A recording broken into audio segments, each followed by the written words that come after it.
가수로 무대에 오르며 꾸준히 활동하고 있었지만 노래하는 사람으로서의 삶에 진전이 없다고 느꼈다.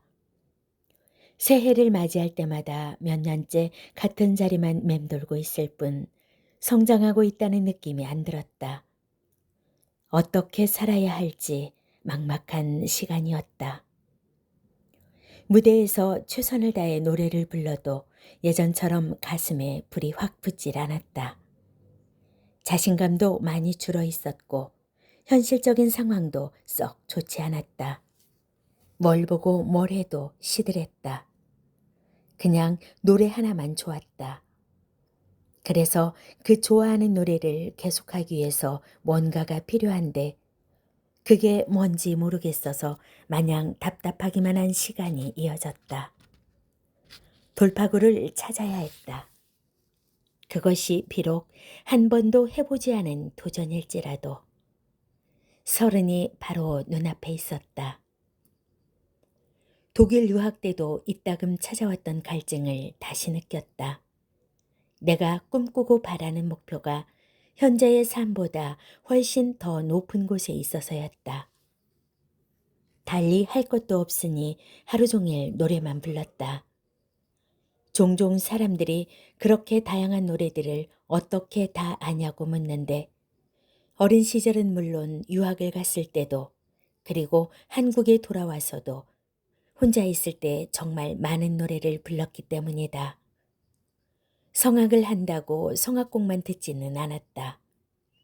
다양한 장르, 특히 이른바 7080 시대의 포크 음악도 많이 들었다. 그 연배의 분들이 나이도 어린 친구가 어떻게 이렇게 오래된 노래를 아냐고 물어볼 정도로 수많은 곡을 들었다. 노래 공부를 하려고 억지로 들은 게 아니라 좋아서 듣다 보니 저절로 입에 붙게 된 것이다. 시간 아깝게 그런 노래를 왜 듣고 있냐. 아리아 하나라도 더 연습하라는 말을 듣기도 했다. 그런데 좋아서 들었던 노래는 어느 것 하나 헛된 것이 없었다. 내가 살아온 시간 동안 차곡차곡 쌓아온 노래들이 지금 터져나온 게 아닐까. 또 한 가지 갈증은 가사에 실려있는 정서를 전달하는 부분이었다. 몇 년 동안 외국에서 외국 노래만 하다 보니 우리말 가사에 대한 갈망이 있었다.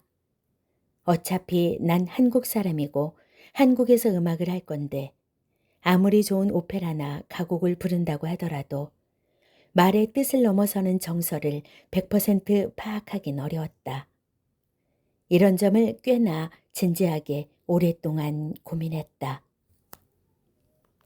기회는 정말로 우연하게 찾아왔다. 미스트롯을 보는데 정체 모를 무언가가 가슴에 확 불길을 당기는 것이었다. 그동안 해소되지 않은 갈증의 정체가 무엇인지 어렴풋하게 알게 된 순간이었다.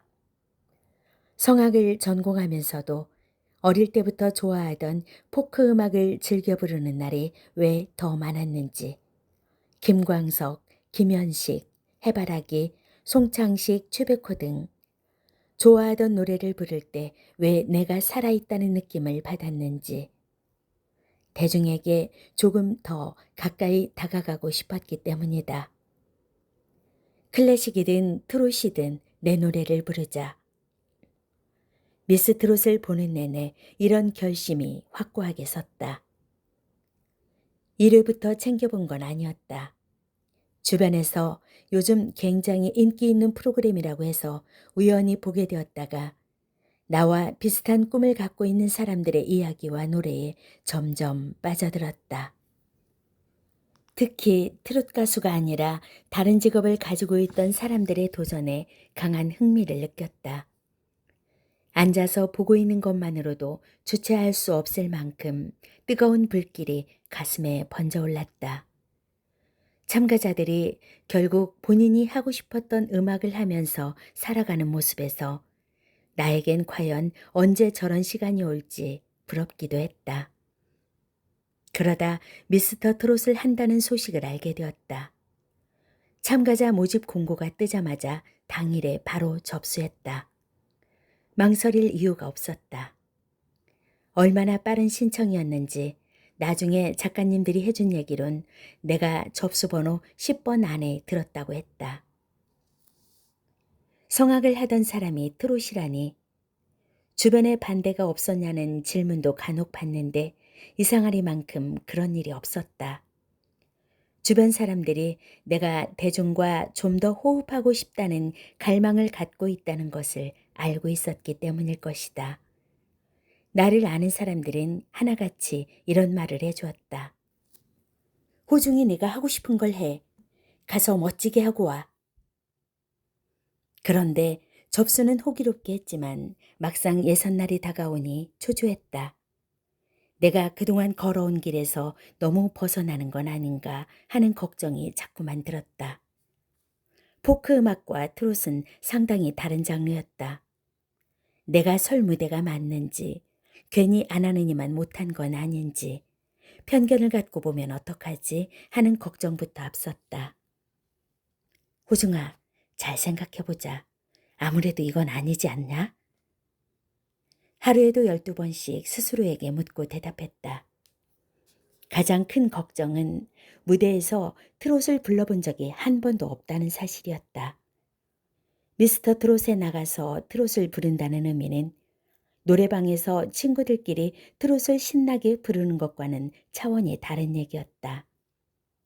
귀 밝은 시청자들에게 김호중이 트롯을 부릅니다 라고 알리는 일이었다. 진지하게 임하는 무대였던 만큼 내가 부르는 노래가 과연 감동을 줄 수 있을지 고민이 될 수밖에 없었다. 그래서 실제로 중간에 포기하려고도 했다. 다시 전화해서 못하겠다고 할까? 아니야, 그래도 도전해보자.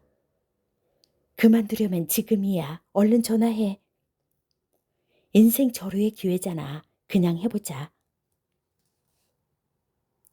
살던 대로 살자고 생각하는 김호중의 유와 새로운 도전에 나서자는 김호중 B가 팽팽하게 맞섰다.